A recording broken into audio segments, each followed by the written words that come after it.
Muy buenas.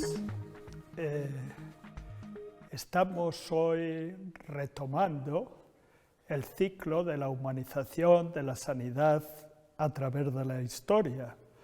En este caso, en su segunda fase, que se refiere al Renacimiento. Ya indicamos el año pasado de qué se trataba el ciclo. Teníamos que ver cómo el paradigma científico y sanitario se iba adaptando a la realidad y, por lo tanto, la sanidad cumplía, poco a poco va cumpliendo a lo largo de la historia, la primera necesidad, que es ser útil. Es decir, que la tecnología que da lugar al conocimiento científico sea útil para mantener la salud de las personas a lo largo del tiempo. Decíamos también que lo íbamos a hacer desde la Edad Media hasta la actualidad y teóricamente deberíamos de haber hecho al final un estudio sobre la actualidad. Sin embargo, como decía Cervantes, de vez en cuando entre col y col también gusta la lechuga, hemos decidido que al final del ciclo de cada año de tipo histórico introducir una reflexión sobre un aspecto de cómo en la actualidad se entiende la humanización sanitaria. Lo estamos haciendo este año en la Real Academia Nacional de Farmacia, a cuyo director y a su junta directiva aprovecho para dar las gracias en nombre propio y en nombre de la Fundación de Ciencias de la Salud. Esta Real Academia Nacional de Farmacia, que vamos a aprovechar para visitar en las siguientes conferencias, ven ustedes que es una institución pues aparentemente hermosa, bien dispuesta. En realidad es la sede de lo que fue la Facultad de Farmacia y lo que anteriormente fue el Colegio de Farmacia.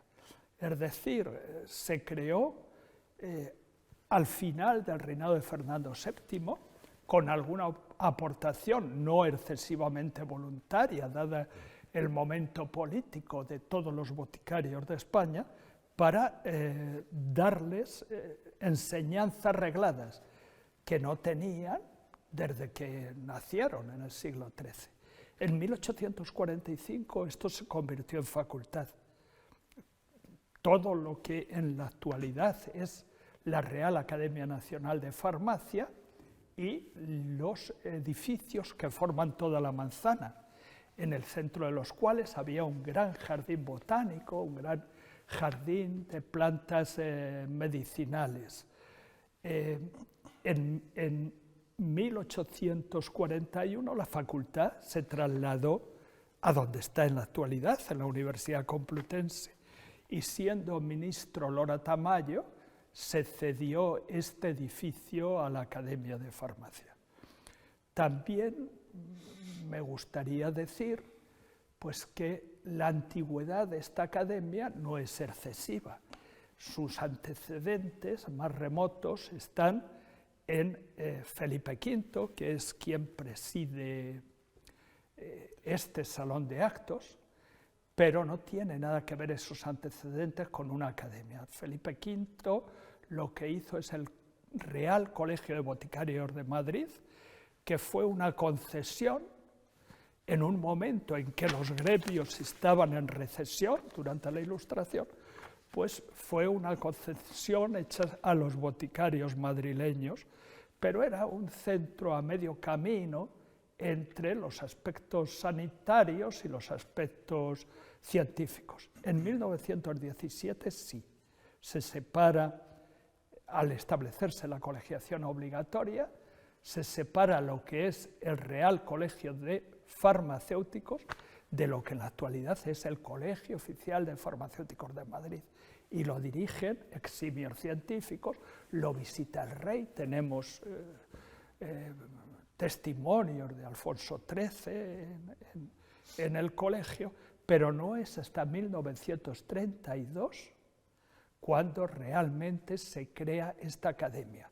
durante un día, es decir, es una academia de origen republicano, durante un día como Academia Española de Farmacia, día que protestó la Academia Española de la Lengua, y al día siguiente ya pasó a ser un día, al día siguiente, Academia Nacional de Farmacia.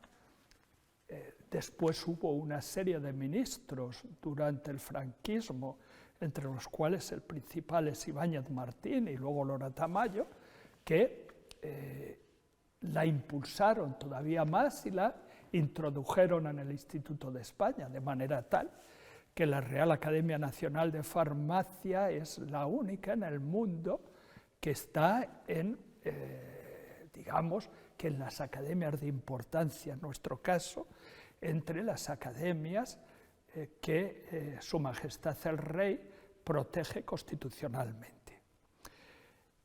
Hoy nos vamos a empezar a ocupar del Renacimiento. Y como ha sucedido y va a suceder mientras tengamos la suerte de mantener el ciclo, lo primero que tenemos que hacer para no cometer excesivos anacronismos es situarnos en la época histórica. Es decir, lo primero que tenemos que hacer es buscar a una persona que nos diga cómo fue la época, en este caso, cómo fue el Renacimiento. Y hemos procurado, hemos querido que lo hiciese, y él ha tenido la deferencia de aceptarlo, pues uno de los grandes expertos que hay en España, que es el profesor Luis Ribot, que tengo a mi derecha y que tengo la suerte de que también sea compañero mío, más que compañero mío, más antiguo que yo, pero compañero en la Real Academia de la Historia. En la actualidad, don Luis Ribot es catedrático emérito de Historia Moderna de la UNED, pero también fue catedrático en la Universidad del País Vasco y en la de Valladolid, donde comenzó su actividad docente y donde es desde mi punto de vista, muy querido. Fue investigador científico de la CSIC, que está en excedencia, premio extraordinario de licenciatura y doctorado de la Universidad de Valladolid, accésita al premio fin de carrera en la licenciatura de Historia y Víctor del Bronce al mérito académico.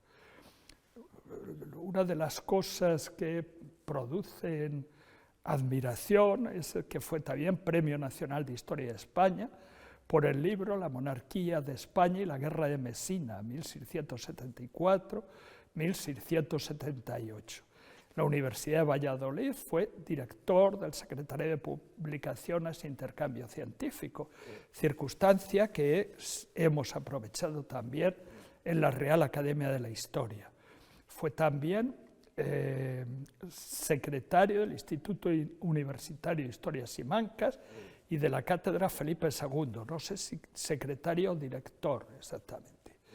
Desempeñó cargos de vicepresidente de la Sociedad del Centenario del Tratado de Tordesillas, fue vicecomisario del Pabellón de España en la Expo de Lisboa, representante español en el Consejo Superior del Instituto Universitario Europeo de Florencia, director del Centro de Estudios Hispanos e Iberoamericanos de la Fundación Carolina. Ha sido comisario de varias exposiciones, una sobre Felipe II, otra sobre Isabel la Católica. Fue director del proyecto de la Fundación Caja Madrid para la investigación y catalogación de la sección Registro General del Sello, años 1500-1520 del Archivo General de Simancas.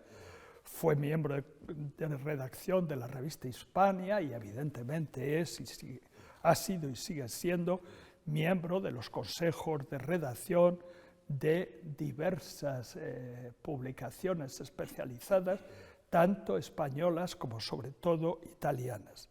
También es crítico de libros de historia en algún periódico nacional y vicepresidente español del Comité de Ciencias Históricas. Aparte de esto, pues es uno de los académicos de la historia más respetados, aunque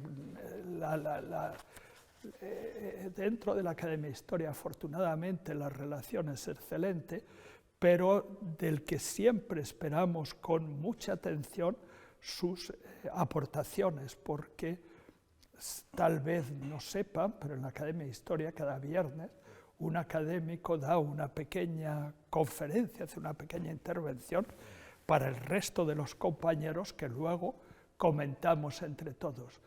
Las de el profesor Ribot pues son esperadas con expectación.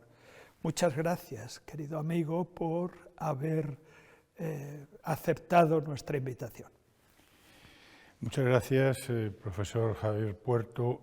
Para mí es una satisfacción estar en esta Real Academia, haber sido invitado y decir, especialmente por mi compañero de la Real Academia de la Historia y buen amigo, como acaba de demostrar con unas palabras excesivamente elogiosas, don Javier Puerto Sarmiento. Cuando él me pidió que les hablase de las características generales del Renacimiento, un poco como introducción a este periodo, bueno, yo, en fin, me hizo ilusión por la posibilidad de venir a un centro del prestigio de la trayectoria de esta Real Academia. Voy a procurar ceñirme al espacio de tiempo que se nos adjudicó, y para eso lo mejor es, me ha parecido, bueno, vincularme o obligarme con un texto, a pesar de que alguna vez pues, me salga del mismo. El término renacimiento, como su propio término indica, hace alusión a un renacer, a una vuelta a la vida, y se refiere originariamente a la recuperación del mundo antiguo y de sus valores que se produjo en la cultura italiana entre los siglos XIV y XVI y que a partir de las últimas décadas del siglo XV se extendería por otros países de Europa. Al proporcionar una nueva visión del mundo y del hombre, no quedó restringido a los aspectos más genuinamente culturales, como el arte o la literatura, sino que dejó su impronta en la política, la religión, la ciencia y el conjunto de las manifestaciones humanas, por lo que los historiadores utilizamos este término de renacimiento en un sentido omnicomprensivo, entendiéndolo como una civilización o la cultura de una época. Ahora bien, hemos de tener en cuenta que la civilización del Renacimiento se compuso también de elementos ajenos al mundo antiguo, pues como indica Jean Delimot, la antigüedad tiene poco que ver con hechos como la invención de la imprenta o el reloj mecánico, el perfeccionamiento técnico de la artillería o los avances en la contabilidad por partida doble o en la letra de cambio, cosas todas ellas que se producen también en este periodo histórico. En la práctica, el concepto de renacimiento se aplica tanto a la época como a los aspectos artísticos. El de humanismo, en cambio, es un concepto más concreto y procede de los studia humanitatis, o conocimientos que permiten incrementar la humanidad individual, hacerse hombre en el sentido más pleno del término, mediante el uso correcto de la inteligencia y el lenguaje que nos diferencian de los animales. Se trataba básicamente de gramática, retórica, poética, historia y filosofía moral, a cuyos profesores comenzó a conocérseles en el siglo XV como humanistas o gramáticos. En sentido estricto, el humanismo se refiere al estudio de la antigüedad, a través de los escritos de los autores griegos, romanos, hebreos, etc., por lo que los humanistas son los estudiosos de las letras clásicas con un perfil específicamente filológico, que se explica por la necesidad no solo de descubrir viejos textos, sino también de depurar las versiones existentes de los ya conocidos, escritos en el empobrecido latín de la Edad Media. De ahí la importancia de la filología y la crítica textual. Sin ellas, y el enorme desarrollo que ahora adquieren, hubiera sido imposible conocer de primera mano los autores clásicos o volver a la pureza original de las fuentes del cristianismo. Pero el humanismo tiene una segunda acepción más amplia que hace referencia a una mentalidad y a una actitud vital no exclusiva de los filólogos e hija del Renacimiento. Renacimiento y humanismo están absolutamente imbricados, no se puede hablar del uno sin hablar del otro. Frente a la visión del hombre y la vida terrena como un paso hacia la salvación, fuertemente arraigada en las mentalidades de la época, los humanistas revalorizarán al ser humano, con sus valores y capacidades, basándose en esos autores clásicos a los que acuden con avidez en busca de enseñanzas y modelos vitales. Serán un grupo reducido en el conjunto de la sociedad, no solo por el carácter ya de por sí minoritario de todos los movimientos culturales del antiguo régimen, sino también por su aspiración elitista y el deseo de selección y aislamiento frente al rechazo que les produce lo popular. La idea del Renacimiento como civilización o cultura de una época se la debemos a Jacob Burckhardt, quien en su obra clásica La cultura del Renacimiento en Italia, una obra de 1860, veía en el Renacimiento una ruptura radical con la Edad Media y lo caracterizaba por el individualismo y el carácter laico fuertemente influido por el paganismo de la antigüedad. Los estudios posteriores fueron matizando sus apreciaciones.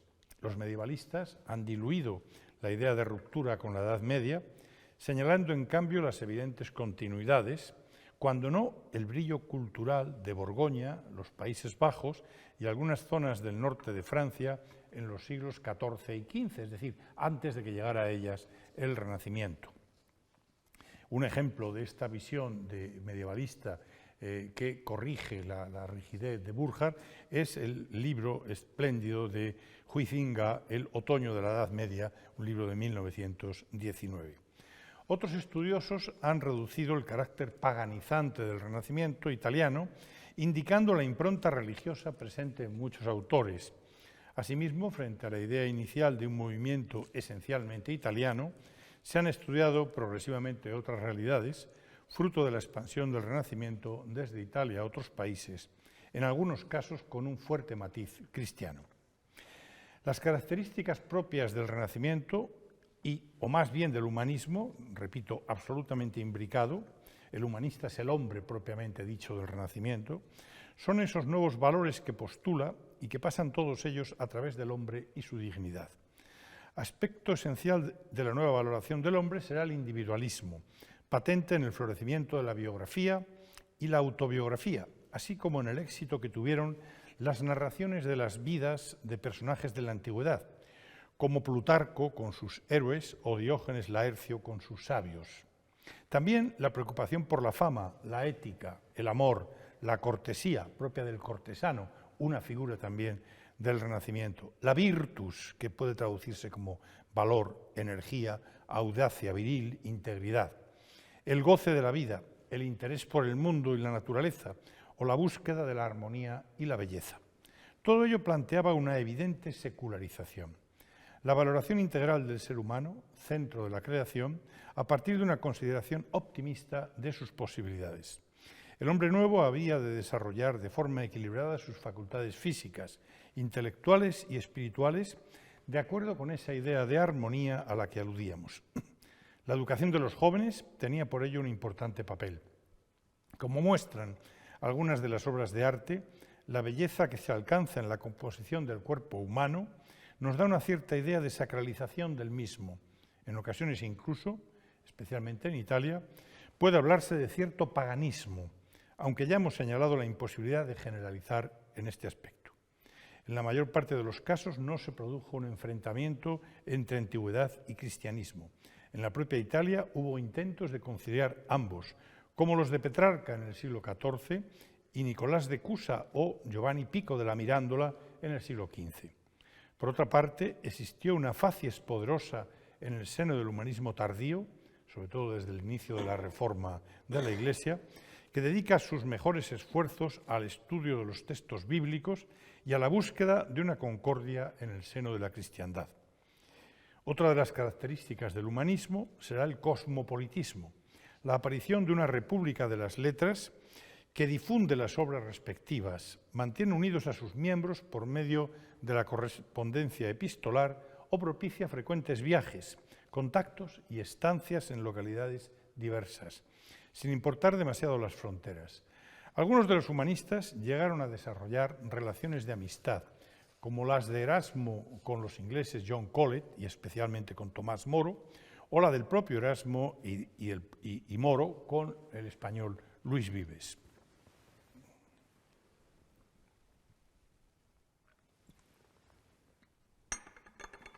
La difusión del Renacimiento se benefició de varios factores. Ante todo, los viajes e intercambios de todo tipo que propagaron las novedades. Para el humanismo resultó esencial la existencia de una lengua común entre las gentes cultas, el latín, que no veía aún comprometida su jerarquía pese al desarrollo evidente de las lenguas vernáculas, desarrollo propiciado frecuentemente por los propios humanistas. Recordemos el caso de Dante, Petrarca y Boccaccio, inspiradores del humanismo y padres al tiempo de la literatura italiana, o el de Antonio de Lebrija, Lebrija con N, como ha señalado recientemente en un precioso libro el latinista Juan Gil. Lebrija, autor de la primera gramática castellana en 1492. Digo Lebrija con L porque es Lebrija el lugar en el que nace. Lo de Nebrija es un adjetivo procedente del latín nebrisensis. Otro ejemplo muy claro se da en Alemania, donde el humanismo contribuyó decisivamente no solo a la fijación de la propia lengua, sino también a la identificación de una cultura propia.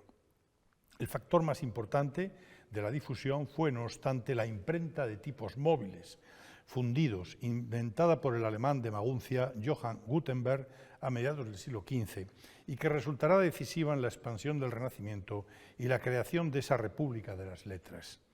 Entre los grandes impresores editores, muchos de los cuales eran auténticos humanistas, podemos citar en Venecia a Aldo Manuccio, a Johann Froben en Basilea, en fin, a otra serie de ellos, no voy a insistir en este aspecto. Un último factor de difusión fueron los centros de enseñanza que introdujeron los estudios humanistas. No tanto las universidades, procedentes de la Edad Media, que en su mayor parte permanecieron ajenas, en muchos casos, como la famosa, la Sorbona, fueron enemigas de los nuevos saberes, cuanto academias y colegios de nuevo cuño. Las principales fueron las de letras clásicas, como la Academia Pontaniana de Nápoles, fundada a comienzos de los años 40 del siglo XV, la Academia Neoplatónica de Florencia, la de Roma bajo el mecenazgo del papado y que tuvo su máximo esplendor con el Papa Medici León X en la segunda década del siglo XVI, o la de Venecia dirigida por el impresor Aldo Manuccio y fuertemente interesada por los textos griegos. Pero en fin, fuera de Italia también el humanismo se desarrolla en instituciones de nueva creación. Algunas de ellas, como los colegios trilingües de latín, griego y hebreo en Lovaina, que fundará Erasmo, o en Alcalá de Henares, el famoso colegio trilingüe del año 1528, o instituciones como el Christ's College de Cambridge, de comienzos del siglo, o el Corpus Christi College de Oxford, y en fin, algunos otros también en Francia, el famoso Collège de Francia, y sociedades literarias que surgen en Alemania y en otros sitios. Italia fue el origen y el epicentro tanto del Renacimiento como del humanismo. Había sido el núcleo del Imperio Romano y contaba por ello con muchos más restos materiales del mundo antiguo y la cultura clásica que los demás territorios europeos. Pero jugó también en su favor el desarrollo de las ciudades, pues ambos fueron fenómenos, Renacimiento y humanismo, esencialmente urbanos. Una muestra más de ese dinamismo de la ciudad que caracteriza a la Edad Moderna y en virtud del cual la práctica totalidad de las innovaciones tuvieron lugar dentro de los muros urbanos. Más aún, la inestabilidad política de la Italia bajomedieval, con las pugnas entre las ciudades-estado, la ocupación del poder por familias enriquecidas y capitanes de bandas armadas, los llamados condottieri, la necesidad de afianzar este poder sobre el prestigio de las obras de arte o la emulación entre los gobernantes de los distintos territorios favorecieron el desarrollo del mecenazgo, que hizo posible la mayoría de las realizaciones artísticas y humanísticas del Renacimiento. De hecho, el mecenazgo se exportaría fuera de Italia, igual que el Renacimiento, y sirvió también poderosamente a los monarcas europeos para el fortalecimiento de su poder. Muchos de los humanistas fueron secretarios de príncipes, de papas y de señores diversos.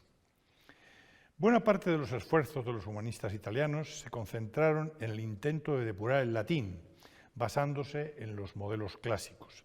Destacarán en ello Francesco Petrarca, del siglo XIV, o el florentino Leonardo Bruni, entre los siglos XIV y XV, iniciadores de una literatura neolatina que tendrá gran desarrollo en el humanismo, en la senda de los géneros literarios y los grandes autores de la Roma antigua.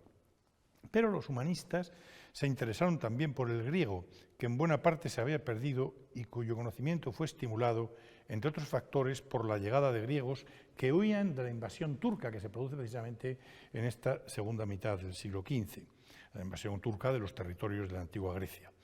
Aunque en menor medida los humanistas estudiaron también el hebreo o el arameo, imprescindibles para acercarse tanto al Antiguo Testamento como a los conocimientos cabalísticos que atrajeron a algunos de ellos. Con frecuencia reunieron importantes bibliotecas, los humanistas, aunque las principales, más allá de las de las personas particulares, como por ejemplo Petrarca, bueno, las principales fueron las de los príncipes, que tenían muchos más medios, como las de los Este en Ferrara, la de los Gonzaga en Mantua, la Biblioteca de los Papas en el Vaticano, o la de San Marcos en Venecia. La primera biblioteca pública se abrió en Florencia por iniciativa de Cosme de Medici. En el terreno filosófico continuó el predominio del aristotelismo cristianizado, que había sido la base de la escolástica, cuya rama principal, procedente de Santo Tomás de Aquino, del siglo XIII, defendía la plena concordancia entre la fe y la razón. Existían, en cambio, otras escuelas que separaban a ambas, como la nominalista, creada por Guillermo de Ockham, que vive entre los siglos XIII y XIV, o la averroísta, inspirada en el filósofo cordobés Averroes del siglo XII. El nominalismo, muy difundido en las universidades y responsable en buena medida de la crisis de la escolástica, defendía la posibilidad del conocimiento, aunque sin garantía alguna de que éste correspondiera con las esencias de las cosas, por lo que los conceptos no eran para él más que nombres vacíos, lo que provocaba el rechazo de los humanistas. El averroísmo, que tuvo algún arraigo en las universidades de Bolonia y sobre todo en Padua, postulaba la existencia de una doble verdad, la racional y la de la fe. Su principal representante fue Pietro Pomponazzi, quien en sus escritos negó la posibilidad de demostrar la inmortalidad del alma y afirmó la existencia de una contradicción entre la omnipotencia divina y el libre albedrío. El Renacimiento recuperó los textos de numerosos filósofos de la antigüedad, algunos de ellos poco conciliables con el cristianismo.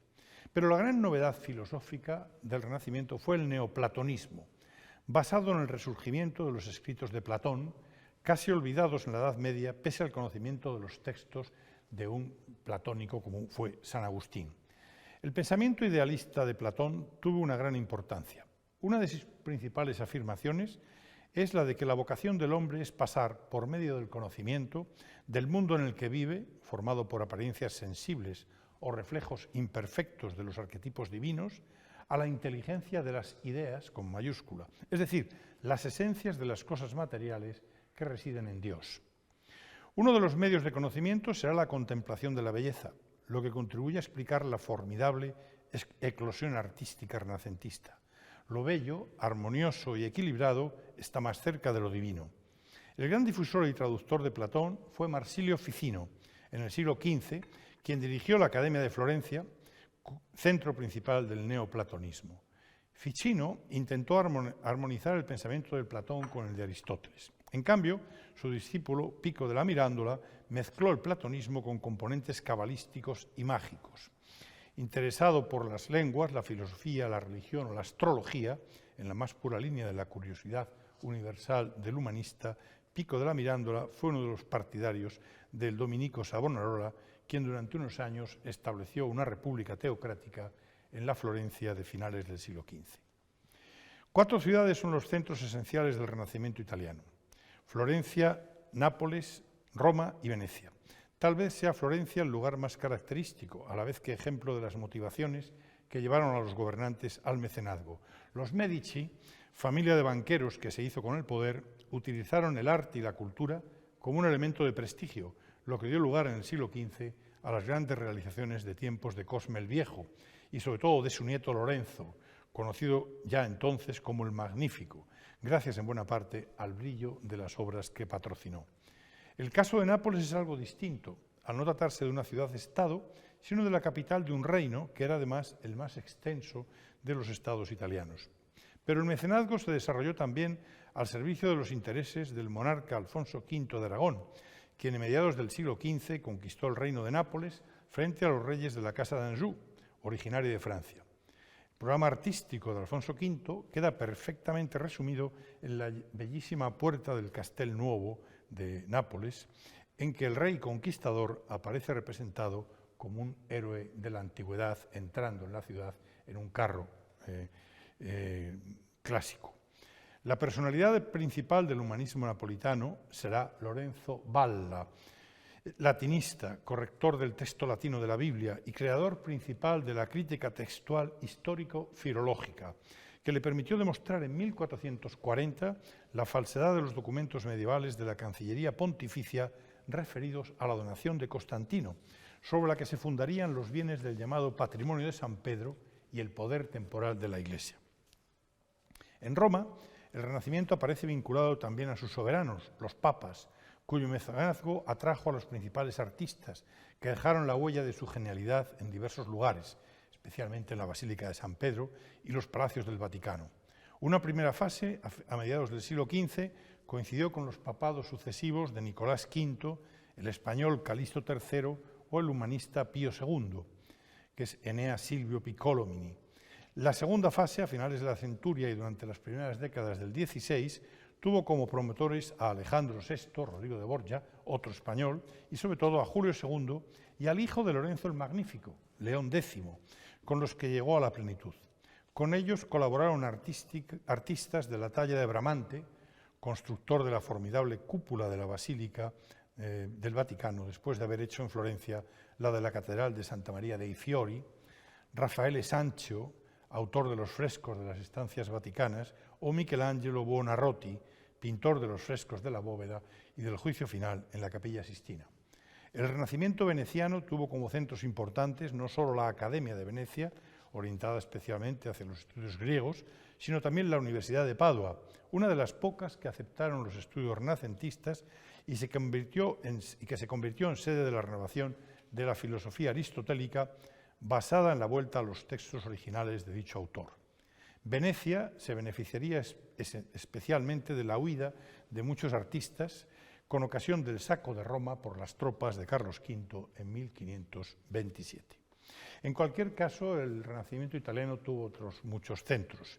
Recordemos, por ejemplo, Rímini, bajo el impulso de Sigismondo Pandolfo Malatesta, quien mandó exigir el bellísimo templo malatestiano, Urbino, con el duque Federico de Montefeltro, para quien trabajaron, entre otros, Piero de la Francesca y, al parecer, también el español Pedro Berruguete, Milán, con el mecenazgo de los Visconti y los Sforza, Bolonia, Ferrara, en la que Ludovico Ariosto escribiría en honor de los Este, los señores de Ferrara, el poema épico Orlando Furioso, una de las cumbres literarias del Renacimiento italiano. En fin, Mantua, Padua, Módena, Pisa, Siena, en todos ellos se realizaron magníficas obras de arte y hubo excelentes artistas y humanistas. Desde Italia, la nueva cultura se fue extendiendo por otros países, en los que se adaptó de formas variadas, asumiendo habitualmente perfiles propios, fruto del contacto con las características, trayectorias culturales previas e intereses de cada territorio. El vehículo esencial de propagación fueron los viajes, como ya se ha dicho, tanto de extranjeros que conocieron los círculos artísticos y humanistas de Italia, como de italianos que se desplazaron a otros territorios. Los intercambios de muchas gentes cultas y los intereses de los gobernantes sirvieron de estímulo desde finales del siglo XV y comienzos del XVI al desarrollo del Renacimiento fuera de Italia. Es importante el mecenazgo de reyes como el emperador Maximiliano I, los reyes católicos, o Carlos I en España, Francisco I en Francia, Enrique VII o Enrique VIII en Inglaterra y otros. En realidad, el humanismo español se inició en el siglo XV en la Corona de Aragón, que mantenía fuertes vínculos con Italia. Ya hemos señalado la conquista de Nápoles por Alfonso V a mediados de dicha centuria. Aunque en la Universidad de Salamanca ya se enseñaba griego a finales del XV, el centro principal del humanismo será la Universidad de Alcalá de Henares, creada por el cardenal Cisneros en 1508, y a la que se trasladará Lebrija en 1512. La gran obra, por iniciativa también de Cisneros, será la Biblia políglota, en latín, griego, hebreo y arameo, la gran obra del humanismo español. Eran los primeros años del siglo en los que las divisiones religiosas de la Reforma aún no se habían iniciado, y en la Biblia políglota colaboraron varios conversos, a pesar de que la Inquisición ya actuaba en España. La poesía italiana fue introducida en España por Juan Boscán y Garcilaso de la Vega. Años después, el humanismo español quedó fuertemente marcado por la crisis religiosa. La influencia principal habría de ser la de Erasmo de Róterdam, el príncipe de los humanistas del siglo XVI, que dedicó buena parte de sus esfuerzos a la búsqueda de una tercera vía entre el catolicismo tradicional y la Reforma. Los años de esplendor del erasmismo español no fueron más allá de la década de los 30, en que sus partidarios comenzaron a ser perseguidos. Uno de sus autores más importantes fue Alfonso de Valdés, autor, entre otras obras, del Diálogo de Mercurio y Carón, en 1529, en el que critica a la sociedad de entonces.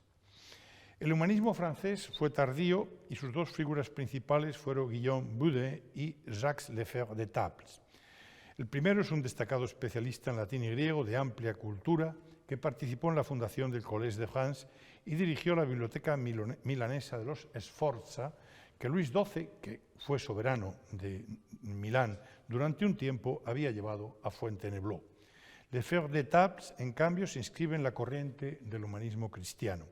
Preocupado por la pureza de las fuentes, publicó un comentario a las epístolas de San Pablo y tradujo al francés el Nuevo Testamento griego. En Inglaterra, John Colet participa en dicha corriente y se interesa también por los escritos de San Pablo. Más importante es, quizá, Tomás More, jurista, canciller de Enrique VIII y finalmente víctima en el patíbulo de su oposición al divorcio del rey. Aparte de su amplia cultura, su conocimiento del latín y el griego y su formación neoplatónica, Moro es autor de una crítica social a partir de la ficción de una sociedad imaginaria y perfecta, situada en ningún lugar. El título del libro, Utopía, es decir, fuera de los lugares, serviría incluso para definir todo un género, el género utópico, que cuenta con algunas obras relevantes en la Edad Moderna. El caso de Moro, santificado por la Iglesia Católica, resulta interesante como ejemplo de la libertad de conciencia frente al poder. La formación clásica se extendió también a su familia, en especial a sus hijas, que constituyen un modelo de mujer culta en el Renacimiento. También hubo otros casos, por ejemplo, las hijas de Isabel la Católica y otros casos en la corte española y en otros sitios. En Alemania, la figura más destacada del renacimiento del humanismo fue Johann Reuchlin, especialista en hebreo, tío del humanista reformador Philipp Melanchthon y hombre preocupado asimismo por las cuestiones teológicas. En los Países Bajos, el humanismo estuvo también muy vinculado a la preocupación religiosa. Dentro de la corriente de la devoción moderna, que propugnaba una religiosidad más intimista y se inscribe en la llamada prerreforma católica, anterior a Lutero, los hermanos de la vida común tuvieron interés por el estudio y edición de textos clásicos. Pero la figura descollante del humanismo en los Países Bajos es Desiderio Erasmo, conocido como Erasmo de Róterdam, que vive entre 1469 y 1536. El más importante de los humanistas del XVI o del humanismo tardío. Hombre que viaja por múltiples lugares, que establece numerosas relaciones, que en algunos casos incluso viaja forzado por las persecuciones iniciadas por la Reforma, que fue consejero del joven Carlos de Borgoña, el futuro Carlos V, para quien redactó en 1516 la Institutio Principis Christiani, que se encuadra en el género de los espejos de príncipes, que llegó a recibir por parte del Papa Paulo III la oferta de un capelo cardenalicio. Personaje de enorme importancia, cuya obra puede dividirse en dos grupos, la de carácter civil y la de tema religioso. No vamos a entrar en el detalle de las obras, lo dejamos para el texto escrito. Sí que hace también múltiples ediciones de textos, traducciones al latín de textos griegos, y publica una obra que es la que mejor se conoce, que es la Moriae encomium sive stultitiae laus, en el año 1511, traducido habitualmente como elogio de la locura, aunque en realidad habría que traducirla mejor como elogio de la estulticia o de la estupidez. obra breve, irónica y divertida, en la que constata la omnipresencia y triunfo de la estupidez y contrapone la abundancia y mayor felicidad de los estúpidos a la sequedad, aburrimiento y escaso séquito de los cultos y sabios. En el terreno religioso, Erasmo, que es el que más influye en España, era partidario de una reforma de la Iglesia, aunque nunca llegó a romper con ella. Crítico con la excesiva influencia del clero, ansiaba un cristianismo más íntimo y personal, centrado en la figura de Cristo y alejado de los excesos en las manifestaciones externas y las prácticas populares, plagadas a menudo de superstición. Un cristianismo elitista, en armonía con la cultura clásica y poco amigo de la escolástica, que tuvo muchos seguidores, especialmente entre los humanistas, pero que, pese al irenismo y la actitud tolerante que proponía, acabaría siendo rechazado por los protestantes, que lo acusaban de tibieza, y perseguido por la Iglesia, que incluiría las obras de Erasmo en el índice. Tales ideas las expuso sobre todo en su obra Enchiridion Militis Christiani, traducida como Manual del Caballero Cristiano, de 1503. Frente al pesimismo antropológico de Lutero, escribió De Libero Arbitrio, es decir, sobre el libre albedrío, en 1524, en el que expresaba su optimismo y su creencia en la capacidad del hombre para colaborar en su salvación, eligiendo entre el bien y el mal. Lutero, contrariado, le respondería con su obra De Servo Arbitrio, es decir, el hombre no tiene capacidad para elegir entre el bien y el mal.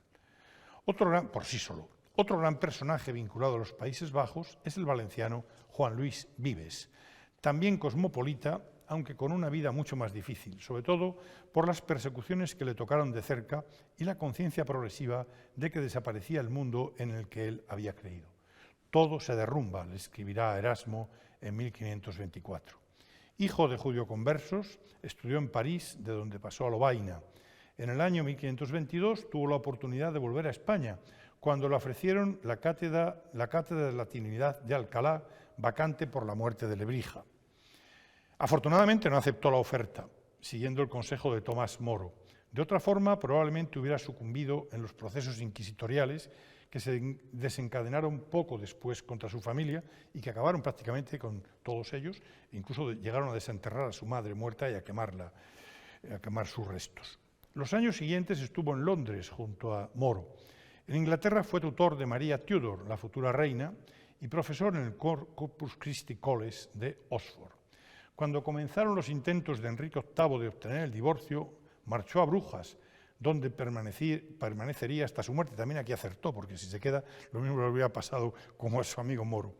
Pese a que fueron años muy productivos, estos últimos, de su vida, su pesimismo se incrementó con hechos como las guerras y querellas religiosas, el inicio de las persecuciones en España a sus amigos erasmistas, el ajusticiamiento de Moro o la propia desaparición de Erasmo, a quien en 1534 escribía: «Vivimos unos momentos difíciles en los que no podemos ni hablar ni callar sin riesgo». Su obra, muy extensa, destaca en los terrenos del humanismo cristiano, la filología, la pedagogía, la filosofía o el reformismo social. Concluyo. Al pesimismo de Vives no le faltaban razones. En los años 30 y 40, al compás del endurecimiento de las posturas religiosas, comenzaban a olvidarse los sueños cosmopolitas e integradores del humanismo. Europa se encaminaba hacia una época de definiciones y ratificación de las ortodoxias, que no dejaba espacio a las posturas conciliadoras, como lo prueba la crisis de la tercera vía erasmista. Ciertamente, muchas de las aportaciones del humanismo permanecieron en la cultura posterior, pero los nuevos tiempos eran más propicios al conformismo resignado ante las adversidades, lo que propició actitudes escépticas, o propiciaría actitudes escépticas, como la del francés Michel de Montaigne. El humanismo y la cultura del Renacimiento se van agotando a medida que avanzamos en el siglo XVI, pero ambos dejaron una serie de interesantes herencias. Una de ellas fue el desarrollo de las culturas y literaturas nacionales en las lenguas respectivas. Otra, la valoración del hombre y su dignidad, así como la del esfuerzo por el perfeccionamiento, es decir, la humanización, hacerse más hombre, cada vez más hombre, precisamente por ese esfuerzo de perfección. Lo que implica también la valoración de la vida terrena, tan importante frente al peso terrible de la consideración cristiana de la existencia como un simple paso hacia otra vida posterior. También en el terreno intelectual, otra de las huellas es la búsqueda de las fuentes y la crítica de los textos, que se convirtieron desde entonces en presupuestos básicos para investigadores y estudiosos. Otra herencia importante fue el interés por la naturaleza, vinculado también a la expansión oceánica y el descubrimiento de nuevos mundos, que llevó, entre otras consecuencias, al auge de la literatura de viajes o al desarrollo de la cartografía. En arte, la huella del Renacimiento permanecería en todos los movimientos posteriores, empezando por el manierismo del propio siglo XVI y luego el barroco, que se inicia a finales de la centuria. En el terreno de la ciencia y la técnica, los grandes cambios habrían de esperar al siglo XVII. En parte también por el peso renovado que el Renacimiento dio a las teorías de la antigüedad.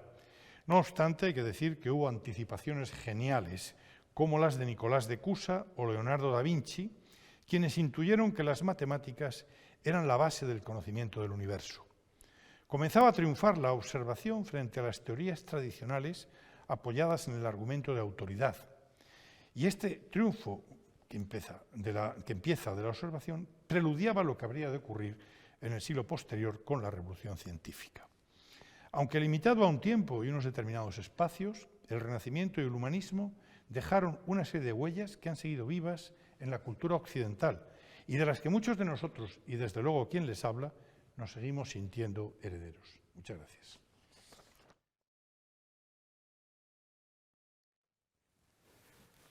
Bien, pues solo me queda a mí felicitar al profesor Ribot por esta interesantísima y brillante conferencia, felicitarme a mí porque es un magnífico primer peldaño para el ciclo, en el cual van a ver ustedes, pues se van a repetir algunas cosas, se van a ver los asuntos desde ópticas muy distintas, porque ya vamos a profundizar en aspectos relacionados con la ciencia, con la medicina, con la sanidad, también con el arte, dando lugar pues, a lo que pretendemos, que es un estudio poliédrico para que sea de utilidad para aquellos que ven estas conferencias y para los que las quieran leer. El profesor Ribot ha dicho que dejaba la explicación de los textos de Erasmo al texto escrito. Es cierto, habrá un texto escrito, el texto de las conferencias del año pasado está a punto de salir, va a salir de un momento a otro, este año también será un texto escrito que tendrá pocos ejemplares en papel, pero habrá un texto en la red que se podrán descargar todos ustedes. Les agradezco que empiecen a ver estas conferencias con nosotros y les invito a que continúen viéndonos en días sucesivos. Muchas gracias.